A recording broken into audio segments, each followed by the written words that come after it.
Now, TV3's Mission Ghana has reported on many challenges with respect to basic education from hard to rich and deprived communities in the north and elsewhere. So for those of you who've been watching Mission Saturday and Sundays on News 360, I get private messages. Lots of you alarmed by what you see. Yes, some of you even doubt that what we show is actually Ghana. It is. We are asking whether pupils from basic schools who do not have the resources and very common logistics to aid teaching and learning write the same exams as it is now with colleagues in the cities and elsewhere.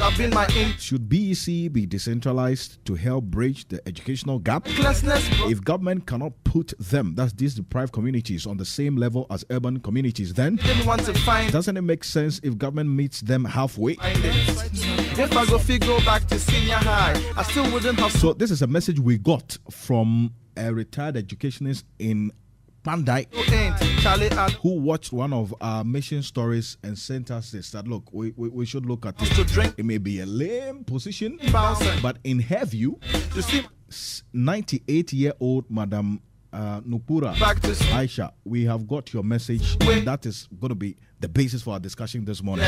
Be cool, but now I say I was a fool. Students of the Sabonjida MA Junior High School in the Nanumba North District study under harsh conditions. The school currently operates from rooms belonging to one of the residents in the area. If you have missed out on missions, I'd just like you to come up to speed with us and be on the same level. So take a listen to Stanley Niblew's report on what's happening in that community, and we'll get into the discussion this morning. Sabonjida, a farming settlement, is located about 19 kilometers away from the Nanumba North Municipal Capital, Bimbila. It is also a boundary community between Nanumba North and East Gonja. The community has a large population but remains undeveloped. Education in this part of the northern region is not the best, as the only junior high school serving Sabonjida and its adjoining communities has remained in a deplorable state over 2 decades. The sheds were put up in former President Jerry John Rawlings's regime in 1992, but has since not received any major facelifts. School authorities say they occasionally mobilize town folk to erect a wall around the structure to save students and teachers from bad weather. On some occasions, the students contribute their quota. The wall is not strong. It need to be blocked from so that nothing will happen to it. But the way we use our hands to build it is not strong. That's why it has destroyed like that. And if masters are teaching, we're not getting it. The only thing we do is that after the classes, we'll go and sit somewhere which is comfortable so that we can learn and get the thing. That was the way we're doing. But their efforts have not helped much as the walls continue to wash away with the slightest rainfall. 3 years ago, Member of Parliament for Nanumba North, Dominic Nitiwo, bought a trip of sand to mold blocks for the school, but nothing has since been done. Well, according to him, he said he was coming to mold blocks for a new structure, and then even made us to see that space behind us, to clear the place. That was where he was coming to make them set up, do the setting out, and then put up a new school. Looking at the whole thing, my hope, or the way we are seeing the whole thing, if not God's intervention, I see no hope in this case. Teachers say teaching and learning is not effective here. When I came here with the first batch, they were able to make grade 13 up to 30. They have not been able to maintain that because of the problems that faces us. The school has insufficient furniture, and so students are compelled to bring their chairs and tables from home. Students whose parents cannot afford a table sit on the floor. You all know who a Kama is, right? Yes. Most of them, they don't have furniture to use. For some years now, we don't get from the disassembly any dual decks for the children to use. So they provide their own. Looking at the northern part of the country here, some of them, they don't even know the essence of education. So they are not willing. So to continue. So we are just pleading to the government to come and support us. Again, the school, which has an enrollment of about 100, has no physical structure as an office. Property of the school are kept with individuals in the community. We went to the community to ask for somebody's sleeping room, and we do keep our register and other teaching and learning materials there.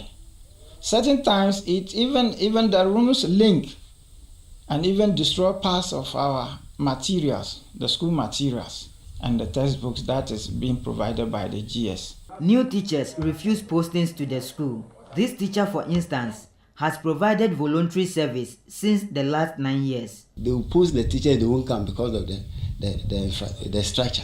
And they are our brothers. I have brothers, my direct brothers here. So if I feel like going to stay at the house, teachers are not coming to teach. It means we are losing education. So that's why some of us are still there. He said attempts to get him absorbed by Ghana Education Service have failed. CES will come around, the heads will come around, directors will go for several workshops, and they see me in the district being voluntary teachers taught for this number of years. And I'm not given that chance. But people who have just competed behind me are given the chance, they are recruiting them, and me being the volunteer, serving voluntarily up to this time, have that certificate in my hand.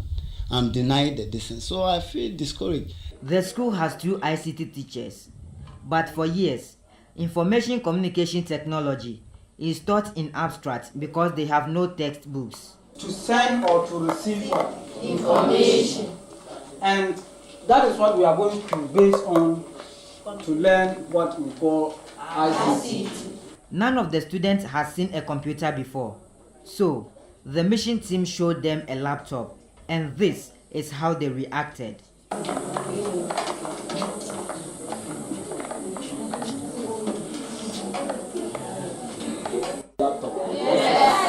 If master is teaching us ICT, everything he taught, we are not understanding it. If he brought everything in the board, if you seen it, he will talk plenty things about it, but we not understand it. And he's saying that we should be praying that so that the government will help us to get laptop or computer, and we are happy that we have touched laptop today, and we are so happy. If you help us to get laptop, we'll be happy for what we are doing for us. Sabonjida has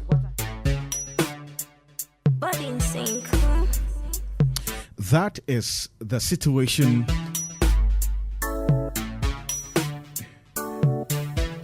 and what you heard is in Ghana. Yes, reality. These are students of the Sabonjida MA Junior High School in the Nanumba North municipality. Talking to my colleague Stanley Nibleu, who has been on the missions beat for quite a while now. This is just one of many cases. I've been joined in studio by celebrated educationist, worldwide consultant, Anis Safar. Safar, thank you so much for your time this morning. Good morning to you. It's great to have you. For those of you who have a copy of Daily Graphic, check out page 38 there. Very interesting article he has there. I've also been joined First Deputy Majority Whip and Member of Parliament for Pandai Constituency, Matonyandam. Honorable, thank you so much for your time. Good morning to you. Good morning. Great to have you. Now, thank you. What we just played was just to bring listeners who have probably haven't heard or watched missions on TV3 on the same level. But it is just one of many situations, isn't it, Mr. Afa? Yeah, that's very true. It's just one of many. My training has taken me from Accra all the way to the Mamprusi area, Upper West, and the rest of it. And you see a lot of that. But then the issue was this: what is the commitment that we have as a people? You know, and the point that I keep making is this: that there's an African situation where we don't take children seriously. I mean, we don't take children seriously. No, we don't take children not as seriously as we should. I mean, even right here in Accra, go to some of these public schools, look at the toilet facilities, and then ask yourself if we take children seriously. But then the danger is that once children begin to accept the privity, then their condition doesn't become any better for the country. You know, so again, it depends on the commitment that we have. You know, since our independence in 1957. You know, I mean, if I go to the public school that I went to myself, there's no toilet in Kumasi area. St. Peter's School, ECM, Asim, Methodist, St. Joseph's, and so on. I mean, that's Ghana for you, where once people, people in responsible position get a house, they get their cars. That's the extent of their responsibility. It's really a national disgrace, and it really doesn't speak well of us as a developing country. And then the other thing is this: whenever I travel, one of the first places that I go is the schools, to see how that culture supports its own children. And many times I've gone to public schools here in Ghana where I do training, and I've cried because nobody gives a hoot about the young people. And the danger is that they grow up and they become the same way. That's a serious indictment. But you see, Honorable, if what Ms. Hanisafa is saying is anything to go by, clearly MPs, you are from the area. You even understand this more than those of us down south do. He believes, and I'm tempted to agree with him, a lot of lip service has been paid to this issue of education, especially in the rural communities. Why is it the case? Why aren't we seeing a certain radical response to some of the things that we see on TV when it comes to lack of teaching and learning materials for students or pupils in these rural communities? Well, thank you. And good morning once again. And then good morning to our listeners. I think I watched the story. I know Sabonjida very well. And most of the children there are more or less brothers and sisters. But like you rightly said, it's not limited to Sabonjida alone. It's a story, or this story is cast across the country. But unfortunately, anytime I watch some of these things, I get worried, especially as a member of parliament. And then somebody, in a way, you have a role to play when it comes to managing the public pests. Because it's easy for everybody to begin to point fingers to the MPs. What are you doing? This is your constituency, here and there. But they are right to do so, aren't they? Yes, they are right. In one breath, they are right. If you look at it, if you want to look at it holistically, you shouldn't be blaming members of parliament for some of these things. Somebody will say, yes, you go campaigning, you're promising the people and here and there. So why are you not delivering? You getting what I'm saying? Yes. I won't begrudge such a person too. It's right. But if you want to look at the system that we run in this country, MPs don't control the public purse. We don't. We have less than 10% of every resources that go to the assembly. Less than 10%. But I can tell you that most MPs, the resources that come to us, we apply it to the benefit of the people. Yes, we will have some MPs that, in one way or the other, may misapply their resources. But I can tell you that those of us from those areas, very challenging areas, we do a lot. But my brother, you have a lot on your hand. What can you do? You see, I honestly want us to move from the arena of blame. I'm not blaming you as a member. Thank you very much. The most important thing is, beyond the blame, what I want is the solution to the problem. That's my preoccupation. I agree with you. Yes. And that is what we should all be thinking about. So what are you doing? Yes, as a member of parliament, like I got a platform and I was telling somebody that, look, if you come to this country, the lead or those who are leading the crusade when it comes to infrastructure development is our GET fund. That's where most of us go to appeal to them to support us with resources to go and then build some of these schools. So we need to see how best we can make the common, the GET fund and the common fund more active and begin to get. All is about resources. All these stories we are telling is about resources. I agree that the country is endowed, we have a lot of resources, but please go and look at our revenue generation in this country. How many of us willingly even pay tax?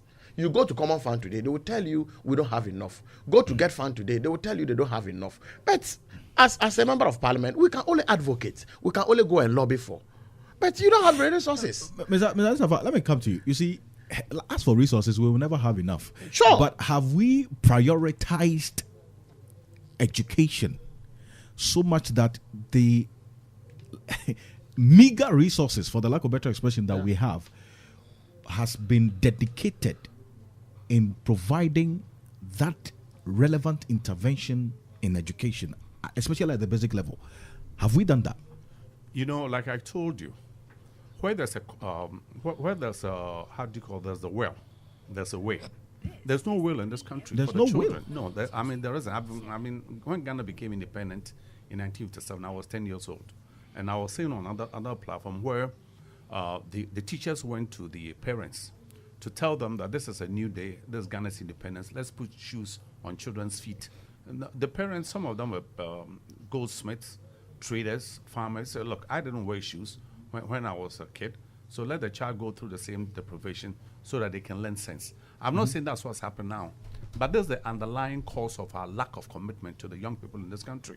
You know, and then again, we are talking about a rural area, right here in Accra. I mean, look at some of the deprivation here. I agree with you. And then you ask yourself, who are the people who are on the payroll responsible to make this happen? But then the issue is this: we tend to look at children as if they are a nuisance. I mean, you know, I've been around long enough. I've taught in different countries. I look at the commitment to the people, commitment of the people to their own children, and you ask yourself, are the children in other countries superior to the children in our own in Ghana or in parts of Africa? That's really the core issue. Man, I'll give you an example.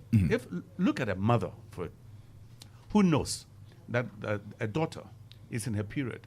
She's going to go to a school and be there from 8 to 3, knowing that there are no toilets there.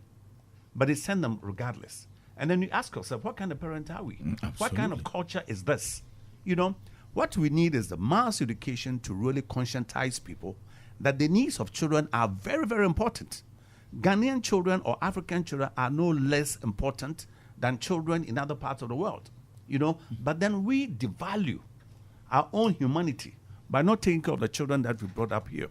Now, the other question that we've also discussed on the other side is that many times you see that the people who should be moving the direction of education in their particular areas, they are all here in Accra. Absolutely. 24 hours. So you ask yourself, are you here to represent Accra, or you are here to so represent they clearly are detached from the realities totally detached. of the let me rural tell you, areas. You see, look at this. You know what they say? The hinges that make the loudest creaks are the ones that get the oil. When you are here and you are self-satisfied, you will never feel the pain of the people who brought you here. True. But if you live in the area itself, every morning when you get up, the deprivation is around you, and then that's when you begin to amass the resources. I mean, it's not just the MPs. Now look at the district assemblies and so on, and then go to the Auditor General's report and look at how money is being misused. One day, I think you should do that. No, I mean you will cry. We've done talk the about analysis. the lack of resources, but then the little resources that come in, how are those resources applied? And it goes into private pockets. These are the serious issues that have to be addressed, you know. And then for me, I'm looking at how we can look into the future of this country. And you can tell the future of this country by looking at the children of today. Yes. Because the way the children are being raised is exactly the way they're going to raise other children, the same way, and they become adults. So how do we develop leaders in this country? So the issue is this. As people come in, you know, with manifestos in terms of what it is that they want to do for their communities, periodically, we need to see how some progress has gone on in the places that they represent. Because, I mean, nobody's accountable for anything, you know. So, critically, what I'm saying is this. The needs of young people are so important in this country, but we are not paying attention to it. So there has to be the national effort that these are our own children. They did not beg to be born. We know how they got here. But once they're here, we have to really move heaven and earth to make sure that their situation is better. And then the solutions will come. But we simply don't care. I've seen too much in this country for me to sit here in 2018 and think that things are going to get absolutely better. Martin, you see, that's and that's what I was saying early on, that as for resources, we will never have enough. But are we prioritizing the interventions we are making so as to actually improve on the situation we have now? Because I don't know how you feel when you see these kids in your constituency or anywhere in the northern region, 3 regions of the north, and what they are going through. And even down south here, I've been to certain schools, public schools especially. My brother, How? I feel so sorry for some of these brothers of mine. I remember very well this yesterday in the evening. I watched some scripts on your dissent concerning my constituency. Some of these stories, they are a lot, okay? A lot. I feel the same pain you feel. Are you sure? I tell you, sometimes I feel they pay more than you because, look, it is not every MP that is detached from his constituency. It's not. And I can, even when it comes to rating, I will tell you that just maybe about 5% of MPs that will feel detached from their constituencies, because you go to the people for the people to renew your mandate. So if you feel detached from them, you'll be in trouble. I go to my constituency almost every month. Dominic does same sometimes, but obviously now that he's gotten to this level, he's not been able to do it like before. Okay, but the issue is no individual can solve your constituency problem. It's not possible. No MP on your own will be able to solve your constituency. Even if you sleep with them day in and day out, it's not possible. And per the arrangement of our work, you are supposed to be in Parliament from Tuesday to Friday. You cannot stop it. Do you know what? That is what's more important than the people in your community? We are here in Accra, going to meetings and collecting whatever it is. It doesn't make sense. So then you go on a weekend and you don't have time. Well, until they have to come back here and go to Mombi. Exactly. It makes no sense. Until you change that. That is the arrangement. It has to be changed, but you have to lead the change. Let the people in Parliament understand that the people who brought you, who voted for you, are not in Accra.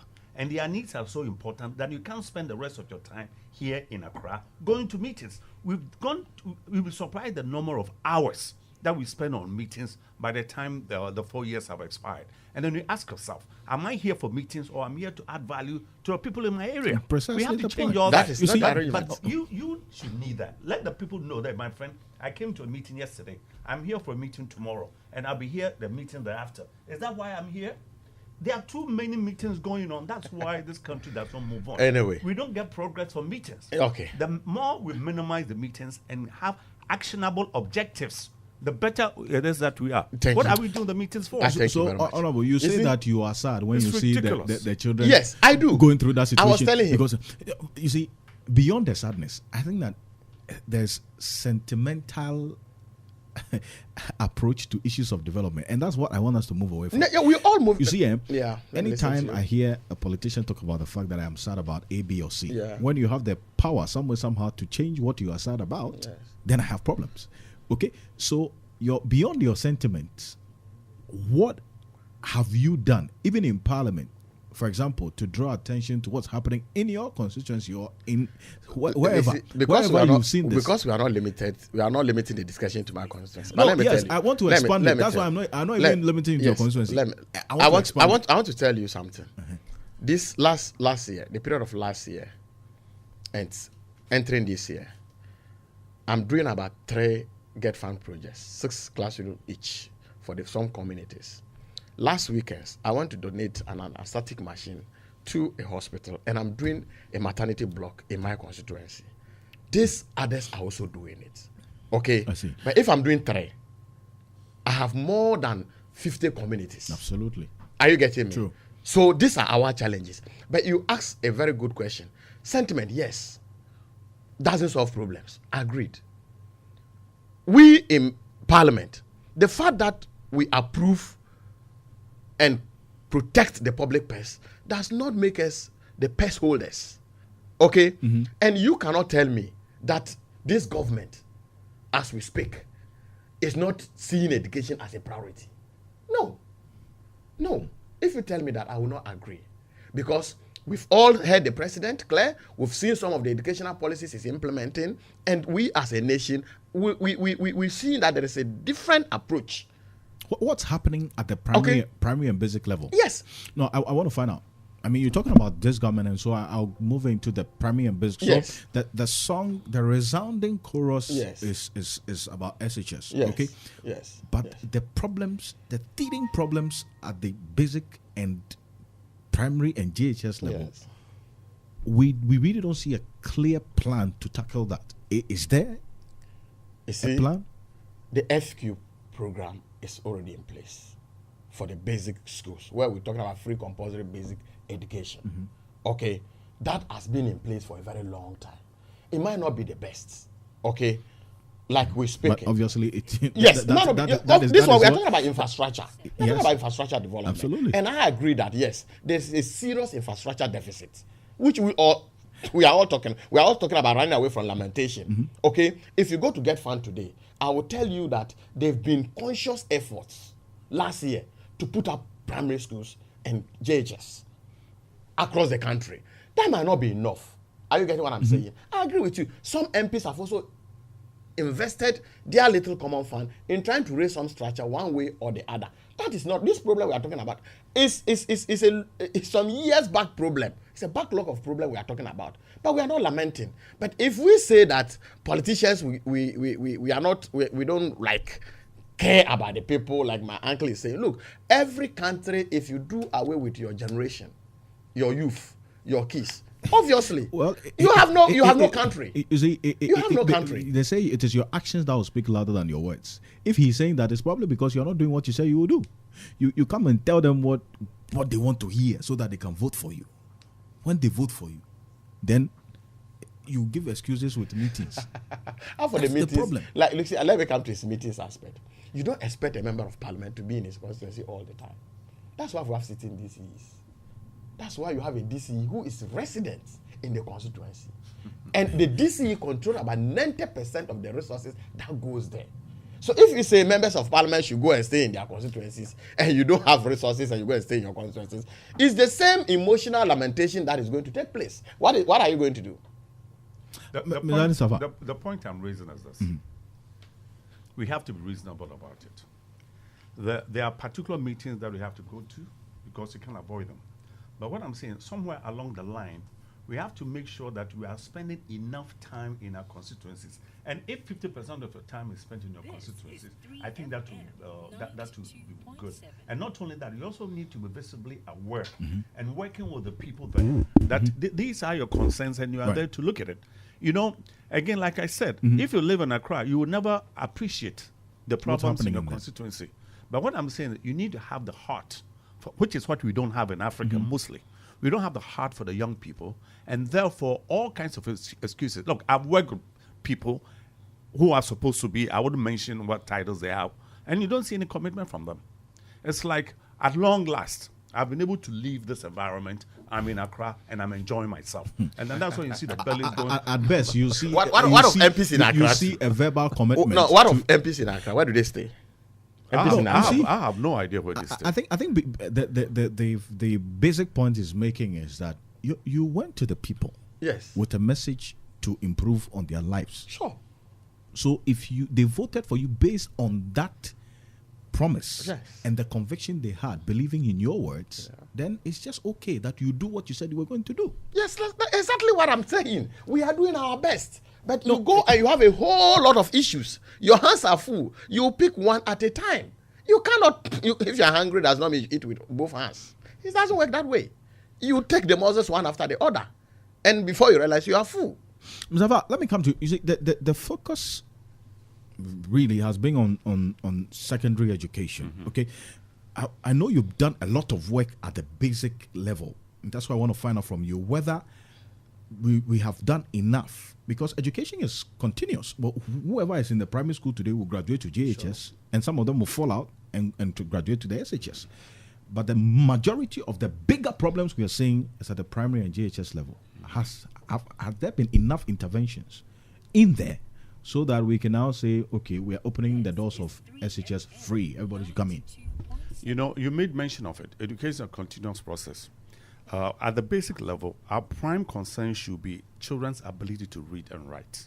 You know, I grew up in a village myself, a village near Dansira in Tutuka. We didn't speak any English, but we could read and write Twi. And then when we crossed over into English language, it wasn't too much of a problem. It wasn't that difficult. But the point I'm raising is looking at the kids that I saw on television, what they are missing more than anything else are the teachers who should be teaching them. You know, one of the gentleman who's there says he's there out of the goodness of his heart. Exactly. He's doing voluntary. Now, guess what? Voluntary Now, work. check this. If the big guns themselves are not there, what is the enthusiasm of a young person to be there? The young person who's supposed to teach wants to be in the same place where you are, where there are conveniences. So what I'm saying is this: we have to be committed to the environment in which we're growing up, and then that will really make the difference. You know, I can imagine a district assembly executive or an MP being at the school side consistently, and even in times being their teacher, so that young people begin to understand that this is very important. But what you want, it's exactly what the other teachers want too, because they want the convenience and that sort of thing. But then there has to be the empathy for people, and in terms that you are leading the charge. Look, many times when I've done training in the rural areas, I'm there. If the school starts at 8, I'm there at 7 to show a particular commitment. In a day or two, everybody else has been there at that time. And then it's hands-on. You know, they see the commitment from you. That is what is missing from our elders. You know, they like to wear this. They want to be comfortable, but in their need to be comfortable, they don't see the need for other people to be comfortable either. That is the crux of the matter in this country, and that's a hypocrisy that we want to be comfortable, but we could care less if other people are comfortable. So there's not much being done. And that is not leadership. Leadership is through service and commitment. Wherever there's been a difference, the leaders are there. You know, they are working with the people. The people see the commitment there. But if we are here in Accra, attending meetings, the person who is there also wants to come to Accra and find the reason why you are having your meetings, because things are more convenient here for them.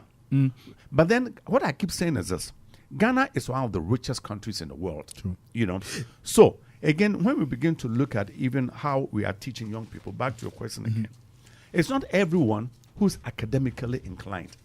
They are kinesthetic learners. People want to begin to do things with their hands. But we are in a position where we are getting young people to see that the academics are the only way to go. We have to disabuse our minds from that and look at how we can begin to add value to the rich endowment in that area. I was in Thailand 2 years ago. You'll be surprised. Everything that they have in their provision shop is made in Thailand. And some of them come from the rural areas, but then they've learned how to develop the skills to add value to what we have. For me, when I go through the districts, everybody's sitting and reading, writing things on paper, and at the end of the day, they throw the papers away and so on. Somewhere along the line, we have to begin to understand that education, it involves adding value to what it is that we have. I mean, if I look at your district, what are the natural endowment there? That has to be incorporated into science, because science is for practice. It's not for repeating other people's conclusions. These are the things that we have to begin to understand. People want to see that their lives are being elevated in some way, that they are learning skills that can add value to what it is that they have. And then you begin to understand that not all the districts in Ghana are endowed the same way.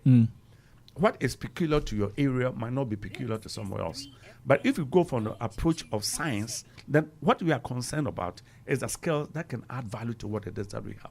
That should really be the mover, the target of education. So clearly, enough hasn't been done in bridging that inequality gap, especially at the basic level in this country. But I think what the argument is advancing is quite a holistic idea, and I share in it.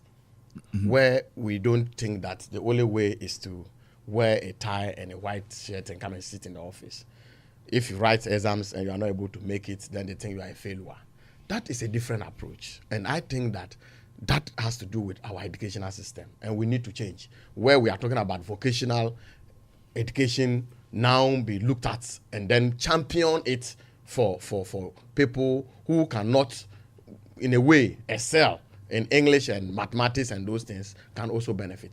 Now, if you talk about the basic education, I agree that there are some lapses like we are all talking about when it comes to the basic education. But obviously, the government is also doing well in making sure that... How well? What exactly do you mean? Last year, if you look at last year's budget, okay, there's been a lot of increment in the capitation grants. Now, BEC students don't register exams and pay. They go write exams free. Are you getting me? When you look about this, show other poverty alleviation or poverty interventions. I'm talking about provision of infrastructure. The needed learning and teaching and learning materials. Yes, so I mean, that's why this message we got from this retired teacher, 93-year-old woman in some part of the northern region, that look, why should the same pupils or students, JHS, go and sit exams with their colleagues who have all the teaching and learning material. They've seen a mouse before, they've seen what a laptop looks like. And I wish those who are even listening to us can have access to this video. Maybe we'll put it on 3news.com so you see how the children were excited when they saw had a laptop, laptop for the first time. I told my uncle that my first time I saw what is the name? Traffic light was 2001. I had completed training college. That was my first time I saw a traffic light. But that doesn't mean that should be the norm. True. That's so unfortunately, some of us are under developed. We are brought up under such conditions, which obviously is not the best. But a journey of 1,000 miles begins with a step. We started this journey a long time ago. No, we should have gotten somewhere by now. So what do we do? The problems are still there. What do we do? These are still challenges. What do we do? So what do we do? Yes. Finally. Exactly. What we need to do is to make sure that at least, like he rightly said, I don't believe that politicians, well, some people may be selfish. I am not a selfish politician. And I don't think that the government of the day will allow an individual politician to be selfish. We need to make sure that, look, this grassroots things we are talking about, this GIFIX is there, this, what is the computers we are all crying about. Some of these things must be decentralized and get to the people. And that is the way forward. Ms. Anisafa, so we've talked about the problem. A few solutions have been proposed here and there. But what do we do? The woman is talking about we should decentralize the examination so that those who are in the deprived communities will want to be writing the same paper as those down south. Solution, is it the way to go? Something to consider? We have to be realistic. In the school that we're talking about, under no circumstances can they do a test in ICT and pass. Absolutely. Yeah, but ICT is not the end of the world. There's a need for it sometime in the future. But the first thing we want to understand is what is it that we are naturally endowed with. So education is centered there. At the end of the day, what I keep saying is that there has to be 3 key educational outcomes. What is the product that we can produce that is marketable? What is the service that we can provide that is marketable? And what's the solution to a societal problem? So what I'm saying, when we begin to look at the districts, one of the first things is what is natural to this area, and then begin to add value to it. Again, like he's saying, through vocational institutions and so on, because it's not everyone who wants to be an academician. Now, that is the concern that we have to. That's a concern that we need to have. The other thing is this. Again, I train teachers. So the concern is, how do we train teachers who themselves can add value to what is there? Exactly. That is the key. And frankly, these are the things, if you look at the teacher education colleges, that should be one of their prime focus. I mean, when University of Cape Coast, for example, was established, was how do we develop teachers who have the skills to go into particular areas and then pass on the same skills. But we are not doing that now. Everything is academic. We sit in lecture halls and copy notes from textbook onto the chalkboard, from the chalkboard onto the exercise book. We memorize it for examinations and so on. So WIAC has to really be positioned a different way, that we are not just testing for the academics. We are testing for how young people can physically add value to what we have. Again, Ghana is a rich country, but we've really diverted our attention into the academics. Everybody wants to have their hands in their pocket and be like the colonial master, but we never make it that way. But then the good news is that it's not everyone who wants to be that way. I know people who want to do things with their hands, So these are the things that we have to understand. The last point I will make is this. Again, when you even look at how teachers are prepared in terms of what they call schemes of work, weekly forecast, in terms of lesson notes, teacher and learning materials and so on, in your area, what you might do is look at a particular area that has electricity, where we can now bring in some computers and begin to use these centers to prepare lesson notes and so on for the teachers there. Otherwise, I mean, the teacher that we saw, this guy doesn't have anything. True. But then we can't bring a computer facility there. But we can bring but where he needs to be taken sometimes into an area that it serves as a hub for the district, so that every district should have at least one training center that you have about 30 computers where people can begin to prepare lessons and that sort of thing. We Honorable. need enthusiasm in the Enthusiasm system. and That's the commitment. point. Commitment. But the enthusiasm has to be led by you. Yes, MP. People, yes, those who are on the payroll. Honorable If you Nyanda. are not leading it, who should lead it? Who should lead it, Honorable? He said he is not a selfish politician. So as for 30 computers that you can afford. Oh, even more. Because I've started doing some ICT in my area, and very soon I will kickstart it. Thank you. Yes, I will do it.